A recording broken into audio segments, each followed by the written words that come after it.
Gracias. Un abrazo muy grande. Gracias, gracias. Bueno, Dios mío.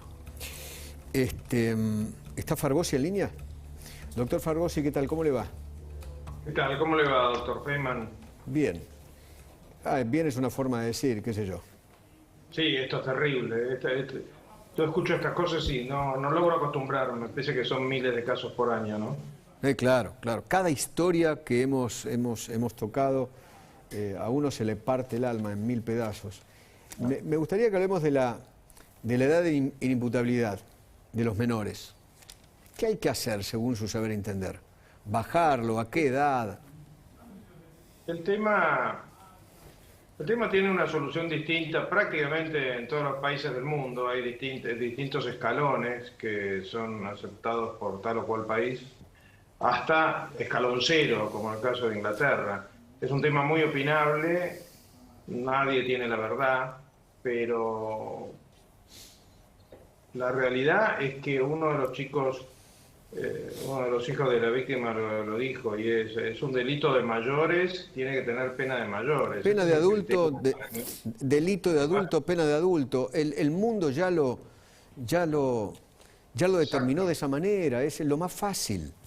Exactamente. Lo que pasa, Eduardo, es que como más de una vez hemos coincidido en este tema, nosotros estamos en un país que desgraciadamente se ha llenado de derechos y se ha vaciado de obligaciones. Claro. Y entonces a los menores, a los jóvenes, se les vende una realidad totalmente falsa, y es que se puede hacer lo que se le da la gana sin ningún deber de ninguna índole hacia nadie, ni siquiera el deber de respetar la ley. Y terminan sucediendo estas cosas. Anda circulando por las redes una información de que la compañera del homicida tiene 10 hermanos, 9 hermanos, y los 10 tienen causas penales, y claro, y salen. Me acuerdo de la estadística que había dado el ministro de Justicia de Macri, Garabano, de que se calculaba para hace 3 años atrás que menos del 2%, el 1% de los delitos tenía penas de cumplimiento efectivo. El resto, por alguna vuelta o por otra, terminaba sin ser sancionado, sin cumplirse la pena.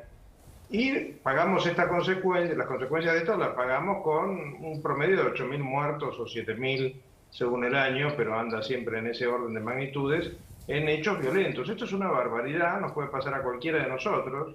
Si cualquiera de nosotros muere en una situación como esta, nadie va a decir qué increíble, va a decir pobre tipo, le tocó a él. Como si salir a la calle fuese salir a pasear por el centro de una guerra civil. Y la culpa de esto la tienen los gobiernos sucesivos, que han ido agravando esta situación hasta el epítome del desastre, que es el gobierno de los psicópatas del kirchnerismo, que les importa absolutamente nada lo que le ocurra a la gente, nada, y usan el delito como una de sus herramientas políticas para dominarnos. ¿Querías preguntar algo? Sí. Doctor Fargosi, soy Gabriel Iesi, ¿cómo le va? Buenas tardes. ¿Qué tal, colega? ¿Cómo anda? Bien, gusto saludarlo.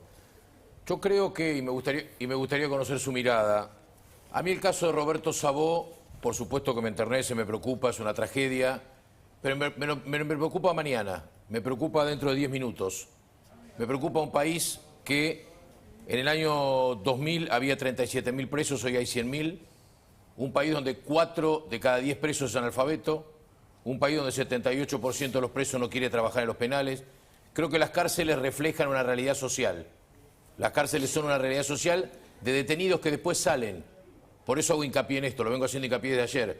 Porque Suárez terminó la pena, en octubre fue detenido en Ciudadela por un robo en grado de tentativa, fue liberado y ahora terminó con la vida de Roberto Sabó.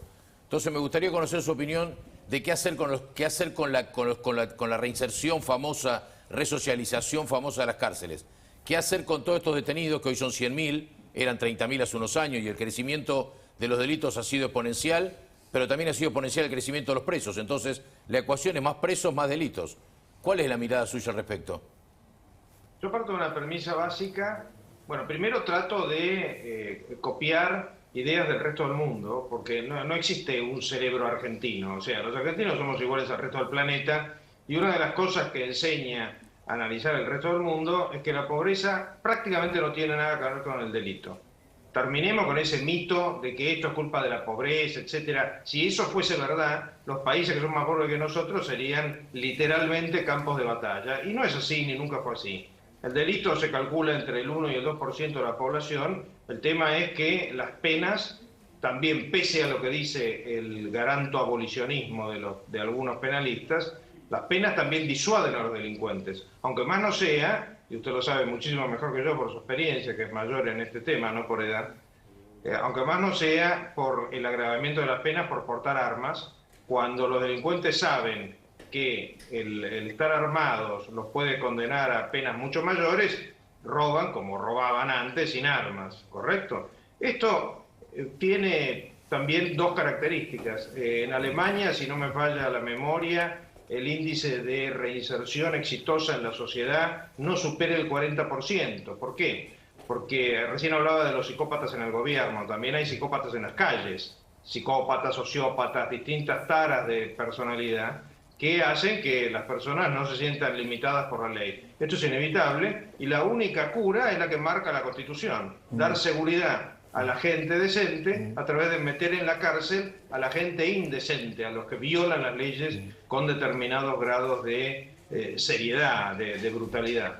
Entre otras cosas hay que hacer cárceles, porque las cárceles deben ser sanas y limpias para seguridad y no para castigo de los detenidos, como dice literalmente la Constitución escrita hace 150 años o 160. Entonces, de una buena vez por todas sería interesante que nuestra clase política se dedique a hacer lo que debe hacer, que es darnos seguridad, entre otras cosas, a través de cárceles, donde los detenidos pueden ser mantenidos sin el argumento de liberarlos porque no tienen condiciones dignas que usan muchas veces los jueces.